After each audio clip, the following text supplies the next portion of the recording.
Hello everyone and welcome back to another announcement video. I am Sophin and I just wanted to make this quick video to talk about a recent post done yesterday, from Epic Games. So the basic addressing match length. I have noticed in patch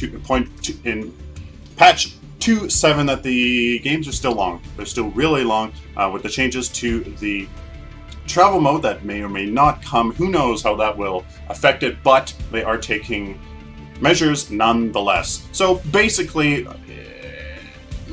they failed to estimate the current match lengths. So really, I mean, the 50 percentile, so 50% of the games, they want to last about 30-35 minutes, but they're basically 10 minutes off. And then for the rest of the kind of outlying matches, they're about 10 minutes off in general. So they want to keep the match in the hands of the players. So what can the players do to better influence the length of the match? You don't want it to be prescribed to the point where it really doesn't matter what you do, the match is going to last 30 minutes, right? It's a game. You interact with it. They want to keep it that way. So basically, they're doing a few things here. A few of the things I would have recommended for sure, and some of them, actually that one I would have. Some of them is kind of a little odd, but they make sense. So basically, they're going to adjust the super minions. I would agree, having just one super minion when you kill a inhibitor, it didn't do very much. It really didn't. The super minion would actually die before the enemy's first 3 melee minions would die, and it didn't really do much. So they're going to add in another super minion when you kill the inhibitor. So now you have 2 once you kill. After 40 minutes, you'll get an additional. So you have 3 super minions after the 40-minute mark when you kill an inhibitor. That sounds more appropriate. That sounds more like the advantage that you should have when you kill a inhibitor. They're going to adjust the tower payout and the health. Well, I'm assuming that since they want to decrease the times, that they're going to adjust the health downwards, right? And the tower payout upwards. They're also going to add a mechanic to killing a tower. So last hitting a tower causes the coins to fly to the killer. Card power is shared similar to minion last hits. 100% to last hitter, 100% split between local assisters. This does quite a few things all at once. It makes you really focus down the tower when you are going for it, because I mean, you could be like, okay, well, the tower's basically dead. I'm going to start attacking the hero, and I don't care about that maybe one hit that the tower will do to me. It's going to be very important for you to do that. So that's one aspect of it. Another part of it is it's going to be more rewarding for the less amount of people that you have taking the tower. Because you don't want 5 people taking down a tower. That's very inefficient. What you want is 2 people taking down the tower. Again, trying to get that better MOBA strategy hardwired into the game. A very good adjustment, I think, by Epic Games to make this a little bit just more strategic, more a higher skill cap, right, to the game, and trying to just make it a little bit more engaging and just making more sense, really. No, I do not want AVG. Shut up. They're going to increase the Prime Guardian card power reward. Very interesting. I don't think that's really. I think like they would have to increase it a ton in order for you to be like, killing the Prime Guardian gets you at least like 1 card power tick, right? So you get 3 card power, or like even like 2 card power, like stacks, so like 6 card power. I think they would have to do something for that in order for it to change the gameplay. But I mean, they don't say how much, so we'll see. They're going to flatten the tower damage per shot scalar. Now, thank you for the wonderful grammar and, you know, clarity in this remark, but I mean, I think what they mean there is that right now you take like 200 damage from the tower on the first shot, and then you take 400 damage, and then you take like freaking like 1 billion damage the third shot, and like infinity damage on the fourth shot. It's kind of ridiculous. So they're going to flatten that. Now there is kind of a bit of an issue with.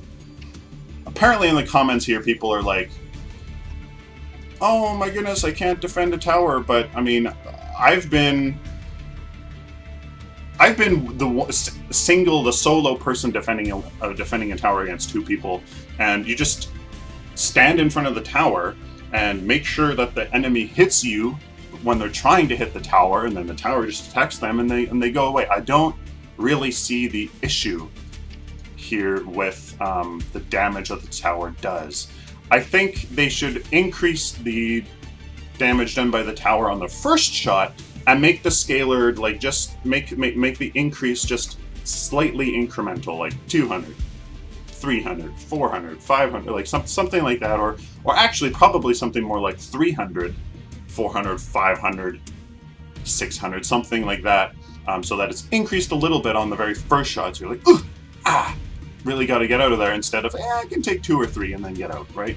Something like that, I think, would be a little bit better. Now, this I'm not too clear about. Decreasing global team card power drip naturally increases the percentage of card power coming from player performance, like last hits, player bounties, towers, and harvesters. So, okay, so they're going to increase the amount of card power that you get for doing like the last hits, the bounties, the towers, harvesters. So when you collect from a harvester, you are going to get more than the other people on your team. So like currently, you know, you get a harvester, and if it's full, you get 350, and then everybody else on your team gets 350 as well. I think what this means is that you will get 350 card power for getting the harvester. Everybody else might get only 300 each.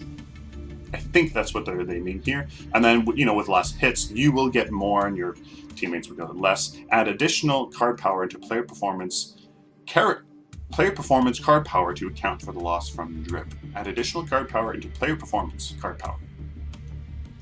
I think that's just saying what this is here. And the most interesting is armor both types. It mitigates tower damage. Players are able to itemize towards tanking towers. Tanks will do so naturally because they get both itemized and get more armor per level. Very interesting. I mean, it's benefiting the role more, so it's making tanks better at doing their role. It's basically taking their function and making it useful in another capacity, which I like. You know, because if you're a tank, you know, you don't want to be only a tank when you're just, you know, fighting a enemy hero. You want to be a tank probably in all situations. So I like that. I'm just maybe a little bit afraid of how easy that will make it for your team to get and the enemy team to just take down towers. Will this make it too easy when you have a tank? Who knows? Then again, that's a benefit of having a tank, I guess. You know, probably want a tank. Probably only have one tank. So how often is this really going to play? I actually kind of like it. Maybe it will incentivize tanks to be like, no, well, you're taking this tower, I'm going in, I'm going to tank it. Let's do it. Or let's stay here after our wave dies. I will hopefully take the hits. Let's finish this off. I kind of like it. And basically they just are saying that they want to keep it in the player's hands, right? Which is very, very good. So guys, let me know in the comments what you think about this. I myself, I am very happy with this. Means I can do more videos, means that I can enjoy the whole experience of developing your character in a match and having that whole match dynamic happen quicker, happen hopefully more consistently, and make it a better experience. I mean, because that is much more satisfying than that, by far. Let me know in the comments what you think, and hopefully we get some good feedback. Please like the video if you liked it, dislike it if you disliked it, and subscribe. I have lots of videos coming. I do this every day, and I hope that you learned something from me. So, till next time, take care.